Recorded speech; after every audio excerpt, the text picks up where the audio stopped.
तो कनक के लिए आप लोग जोरदार ताली बजाएं। कनक का पॉलिटिकल साइंस से इन्होंने इस बार कोशिश किया है, नेट क्वालिफाई किया है। और कनक वैसे काफ़ी अच्छी स्टूडेंट रही हैं, एकेडमिक भी इनका अभी बताएंगे अपने बारे में। और अरदास परिवार से, जो कि आरडी कैंपस हुआ करता था, बहुत पुराना रिलेशन है हमारा कनक के फैमिली से।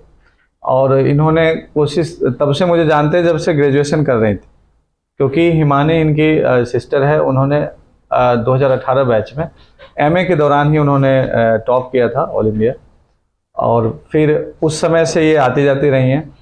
फाइनली यही है कि अरदास कोचिंग क्लास का एक गाइडेंस और लोगों को लेकर के कि कैसे सिलेबस का इतना बड़ा बर्डन, बच्चे परेशान होते हैं सेल्फ स्टडी के दौरान, और ये भी हुई अपना एक्सपीरियंस रखेंगे।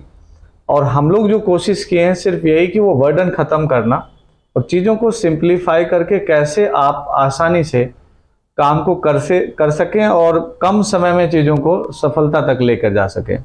और उसी क्रम में चलो कनक ने भी इस बार पॉलिटिकल साइंस जो बच्चे दिए हैं, पता है पेपर भी थोड़ा टफ था, सबको ऐसा लग रहा था कि लेंथी पेपर है, पढ़ने में ही समय निकल जा रहा है। और उसके बाद इन्होंने किया, ज्योग्राफी के बच्चों से भी मिलवाएंगे, क्योंकि उसमें भी डिस्टिंक्शन लाने वाले वो स्टूडेंट हैं जो बहुत सारी किताबें समेट लिए थे, 2 बार फेल हो गया मेरे यहाँ। फाइनली वो नोट्स पे आए और अपने आप को कंक्लूड किया कुछ पॉइंट्स पे, और कंफर्मेशन जब हुआ तो 75% इस बार स्कोर है। तो कनक बहुत बहुत स्वागत है आपका। Thank you so much. और आप अपना अनुभव रखिए कि क्या आपने कैसे किया। जी सर, जी बताइए। First of all I am very thankful to Ardas classes कि यहाँ पर गाइडलाइन के बाद ही मैं आगे कर पाई थी। एक मतलब मेरे लिए बहुत ब्लॉक हो गया था सब कुछ। As I did my graduation from Miranda House Delhi University and I did my masters from JNU from political science. Then मेरे को था कि मैं नेट के लिए प्रिपेयर करूं, और जो कि मैं कर भी रही थी अपने क्लास नोट से और सब। सर मुझे कभी नहीं लग रहा था कि मुझे कोचिंग की ज़रूरत है, बिकॉज पूरा सिलेबस और वो सब कवर अच्छे से हो रहा था। बट सर वो वही होता है कि विदाउट कोचिंग आप या विदाउट अच्छी गाइडलाइन आप अपना पेपर कर पा रहे हो, बट पेपर 1 में आपको ज़रूर गाइडलाइंस की ज़रूरत होती है। तो उसमें बाइफर्केशन करना कि किस चीज़ में हम अच्छे से कर पा रहे हैं या कहाँ पे हमें छोड़ने की ज़रूरत है, मैं वो चीज़ बिल्कुल नहीं कर पा रही थी। हर बार 1-2 मैंने अटैम्प्ट दिया इससे पहले, बट वो हमेशा 1-2 नंबर से सर छूट रहा था। तो जैसे ही मैं आपसे मिली सर, उसके बाद जैसे आपने मुझे अच्छे से गाइडलाइन दी कि मैथ्स वाला पार्ट, क्योंकि सर मेरा बहुत ही वीक था, तो सर ने बिल्कुल अच्छे से बताया था कि जो आपका वीक पार्ट है मैथ्स रीजनिंग है, कि आर्ट्स वाले स्टूडेंट्स का वो मोस्टली होता नहीं है कि हम उसको अच्छे से कर लें। बाकी भी ये होता है सर, टीचिंग एप्टीट्यूड वो पेपर में भी चल जाता है कि हाँ हम समझ रहे हैं। तो वो चीज़ सर मुझे लग रही थी कि जैसे आपने बताया था कि जो आपका नहीं हो रहा उसको छोड़ के हम बाकी पॉइंट्स पे फोकस कर सकते हैं। सर मैंने ऐसे ही प्रॉपर अपना यूनिट्स मतलब 8 यूनिट्स ऑलमोस्ट मैं कवर कर चुकी थी इस चीज़ से। लास्ट में मेरे पास टाइम था, तो मैंने फिर मैथ्स और रीजनिंग पे थोड़ा किया कि चलो 1-2 क्वेश्चन भी निकल गया तो होता है कि आप 1-2 क्वेश्चन से ना रहो और वो आपको कवर हो जाए। तो पेपर 1 मैंने ऐसे ही किया था। बाकी पॉलिटिकल साइंस में मेरा अच्छा था, और सर की मिलने के बाद सर मेरा थ्योरी पे जैसे मेरा था कि हो नहीं पा रहा है, वो हमें होते कि जैसे political theory, western political thought और इंडियन, और ना नेवर एंडिंग टॉपिक्स लगते हैं कि यार कितने हम स्टेटमेंट्स लर्न करें, और बुक्स का तो हमेशा ही लगता है कि कभी ख़त्म ही नहीं हो रही है। बट ये चीज़ है कि मैंने अपना प्रॉपर पढ़ के मुझे लग रहा था कि 5 यूनिट्स ऐसी हैं कि इसको हम सब लोग ऐसे होता है कि वो है ना सर कि रट्टे वाली बात होती है जो, तो उसमें होता है कि अब इतना क्रैमिंग वाला पार्ट है कि ये आप कर लो 50% वैसे ही टच हो जाएगा सर इससे। तो फिर होता है कि पेपर क्रैक करना होता है कि चलो 1% से 2 से, पर वो होता है कि सर अच्छे कॉन्सेप्ट्स क्लियर हो तो सेटिस्फेक्शन होती है कि आपका स्कोर अच्छा हो गया है। तो ये चीज़ करके सर था मुझे कि political theory, western political thought और इंडियन और पब्लिक एडमिनिस्ट्रेशन और इंडियन पॉलिटिकल सिस्टम और इंडियन फॉरेन पॉलिसीज़, इस पे मेरा अच्छा फोकस था। तो इसको मैंने बिल्कुल बाय हार्ट करके और एक मैंने चीज़ का हैंड रिटन नोट्स बनाए हुए थे। तो सर ये था कि 7-8 यूनिट्स मेरी अच्छी कवर हो रही थी। लास्ट वाली जो होती है कि 10th यूनिट है जैसे गवर्नेंस वाला पार्ट, उसमें थोड़ा बहुत होता है कि RTI वगैरह को लेके उसमें से करंट अफेयर्स भी कवर होते हैं। उसमें आप लोगों को 1 मिनट रुकूंगा कि जितने भी 10 सेक्शन बनाए हैं ना, 10 सेक्शन में ही आपकी स्ट्रेटजी काम करती है कि क्या 10 सेक्शन के पीछे आप 1 बाय 1 करके भाग रहे हो, या पकड़ पा रहे हो कि 10 सेक्शन में कौन सा वो 4-5 सेक्शन है जहां पे 75% क्वेश्चन कवर करता है। ये पता कर लेना और ये रियलाइज कर लेना कि सच में इसको अच्छे से तैयार किया जाए तो इजीली 70-75% क्वेश्चन हमें मिल जाएंगे। सिली मिस्टेक्स अगर ज़्यादा नहीं होती है तो 70 पे रोक लेंगे, ज़्यादा हुआ भी तो आप फेल नहीं हो सकते। यस आप नॉट क्वालिफाइड के दायरे में नहीं आएंगे, आप क्वालिफाई ही करेंगे। और वही हो जाता है कि 10 सेक्शन कवर करने में जब जाते हैं तो आपको सबको अगर बराबर प्रायोरिटी देते हैं तो पक्का है कि गड़बड़ होना ही है। वीवीआईपी बनाया गया इसलिए ना, आप घर पे अगर 500 गेस्ट आ रहे हैं तो 500 को आप नॉर्मलाइज नहीं कर सकते। उसमें आपके एक कैटेगराइजेशन रहता है कि किस किस रैंक का कौन से कौन आ रहे हैं, उनको कैसे कहाँ मैनेज किया जाएगा, तब आप बेहतर प्लानिंग कर लेते, वही रिजल्ट देता है। और सर वो एक चीज़ आपने बताई थी कि जैसे यूनिट 5th है हमारी इंटरनेशनल रिलेशंस और 6th में है सर इंडियन फॉरेन पॉलिसी, तो हमें वो लग रहा है कि 10 यूनिट है वो बेसिकली वो दोनों चीज़ें एक ही में कवर हो रही हैं। तो उसमें होता है कि सर थ्योरी वाला पार्ट में है कि अगर आप अच्छा करो तो करंट अफेयर्स हो जाते हैं सर। अगर वो आप छोड़ भी दे रहे हैं सर, अगर 100 में से आप 10 क्वेश्चंस ये भी सोचो कि करंट अफेयर्स छोड़ दिया, स्टिल सर वो कवर हो जाता है उससे, जो बेसिक सर पार्ट है हमारा सिलेबस है सर। कंपैरेटिव पॉलिटिक्स हुआ जैसे यूनिट 4। अच्छा, मेन ये डर बच्चों का क्या रहता है एग्जाम को लेकर के, जो आपको भी था? जी sir to be very honest sir, मेरे को ये हो रहा था, अगर सर दो चीज़ें होती है कि आपने बस नेट के फॉर्म आए, फ्रेंड से सुना सर फॉर्म भर दिया, जाके बैठे नहीं हुआ, कोई दुख भी नहीं था, अरे नेट का दिया था सर, वो हो जाता है चलो हम भी ये चीज़ कर रहे हैं। लेकिन सर मेरा हो रहा था कि मैं बहुत माइनर गैप से सर मेरा छूट रहे थे चीज़ें, वो चीज़ बहुत ज़्यादा मेरे को फ्रस्ट्रेट कर रही थी। मेरे को लग रहा था नहीं इस बार सर मैंने सोच लिया था ये नहीं हुआ ना छोड़ दूंगी, 1 साल पेपर ही नहीं दूंगी बिल्कुल। तो उसकी बात था, फिर मम्मी को सर सब फैमिली में जानते ही हैं जैसे सर, तो था कि एक बार आपसे मिलके सर, फिर था कि आपने अच्छे से पूरा ये बताया कि कोई नहीं ये वाला अटैम्प्ट, तो मैं सर की गाइडलाइंस ही प्रॉपर मैंने ये वाला अटैम्प्ट दिया था। और सर जो जैसे हमने यूनिट्स को ना मेरे दिमाग में क्लियर कर दिया था कि 10 नहीं है कि 5 यूनिट्स है, पहले तो ये क्लियर हो। तो उस चीज़ को लेके सर मुझे था कि चलो कोई नहीं, इतना सिलेबस नहीं हम कवर हो जाएगा। तो सर वो करके फिर मुझे था कि अच्छे से हो गया सर ये। तो अब आगे आप लोगों को कुछ पूछना है? कुछ बच्चों कोई सवाल नहीं रहते है कुछ? देखो, जब एग्जाम क्वालिफाई हो जाते हैं तो ऐसा नहीं है कि अभी कनक को कुछ और लग रहा है कि इनमें बहुत कुछ ऐड हो गया। एक्चुअल में वही थीन लेयर होता है, आप वहाँ रहते हो तब तक घबराए हुए रहते हो। जो 75 वाला है आप उसे भी मिलोगे तो आपको वही लगेगा कि वो वैसे हरकत में आज भी है, नॉर्मल सारी चीज़ें हैं। बस क्या होता है कि क्लिक करना होता है कि उस टाइम पे आपने चीज़ों को थोड़ा सा स्ट्रेटजिक हिसाब से बना लिया, हो गया।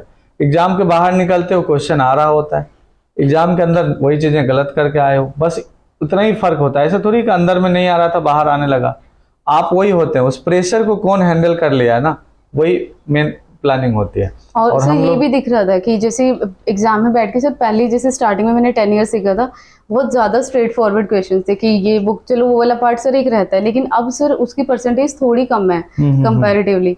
तो सर ये नहीं हो सकता कि बस आपने 10 ईयर्स को क्रैम किया और पेपर हो जाएगा। सर डेफिनेटली आपको कॉन्सेप्ट्स में जाना ही पड़ेगा, लिबरल। और सर वही बात है, आपने जैसे बताया था कि पेपर 1 पॉलिटिकल थ्योरी और वेस्टर्न थॉट बहुत कनेक्टेड है दोनों। तो अगर आप जॉन लोक को अच्छे से पढ़ रहे हो तो आप कनेक्ट कर पाओगे, जॉन रॉल्स को पढ़ रहे हो तो सर पूरा वो लिबरलिज्म और सारे पार्ट, हाँ जी।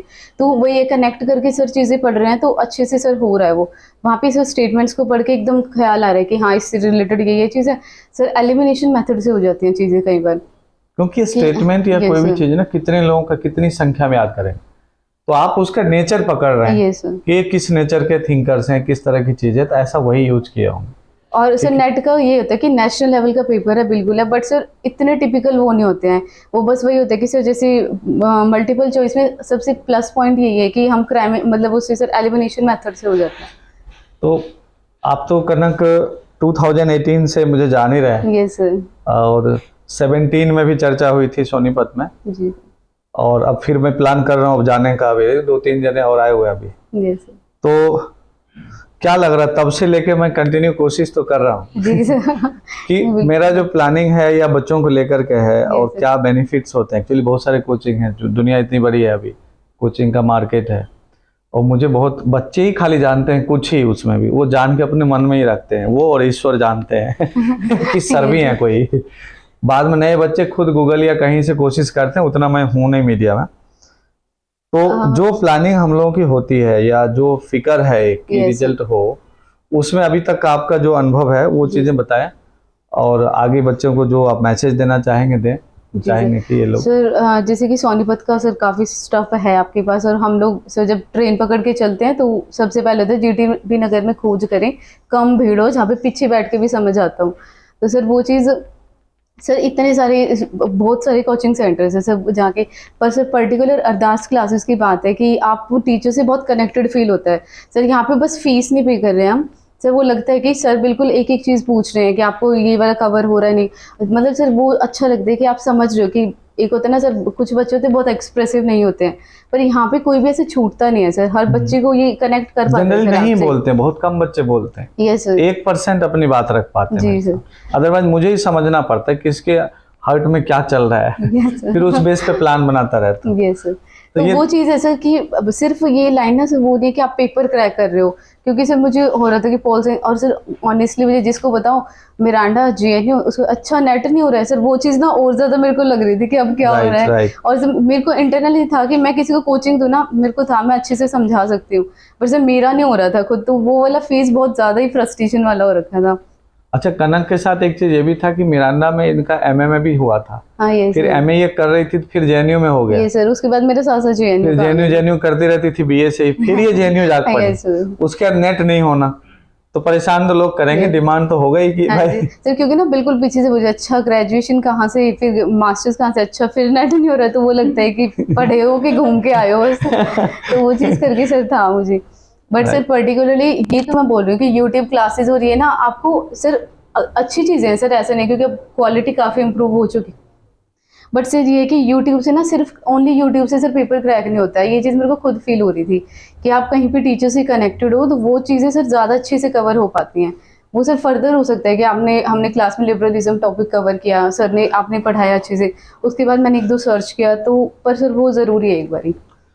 सभी बच्चों से मैं बोलता हूँ कि टीचर अगर सिर्फ पढ़ा के चला गया तो आप पे कितना असर पड़ता है, और एक टीचर जो आपको रोज जीना सिखा रहा है, यस सर। रोज आपके साथ कोशिश कर रहा है कि लाइफ का वो टाइम एक इंस्पिरेशन के साथ आपके अंदर भर रहा हो रोज, तो एक जो आपकी नई मेंटलिटी आती है ना, वो तो ऑफलाइन क्लास में ही पॉसिबल है, बिल्कुल सर। और आप उनकी डेली रूटीन को देखते हैं। तो बच्चों, फाइनली किसी को कुछ कहना है आप लोगों को? भूख लग गई सबको?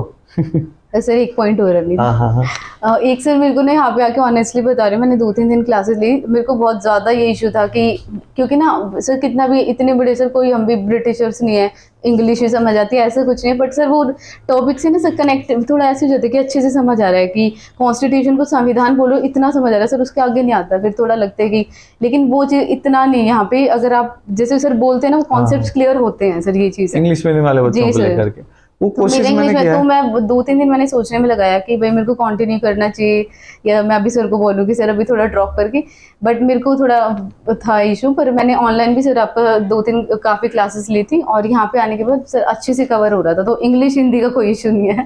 तो वो कॉन्सेप्ट क्लैरिटी पे ही डिपेंड करता है, और सर वहाँ पे नेट में भी तो आप चेंज करके देख ही सकते हो कि जो भी है। तो सर बाकी अरदास क्लासेस सर मेरे को बहुत ज़्यादा हेल्प मिली, और वो वाला अच्छा कंटिन्यू होगा कि मिरांडा जेएनयू नेट। तो I am very thankful to Ardas classes. चलिए, बहुत बहुत धन्यवाद, Thank you, और sir. आगे भी आप बढ़िया करें। मैं चाह रहा हूँ जल्द से कनक पीएचडी में एडमिशन ले, you. दोबारा फिर आप लोगों को मौका मिलेगा इनसे बात करने का। चलिए, बहुत बहुत धन्यवाद आप थैंक यू सब। सर।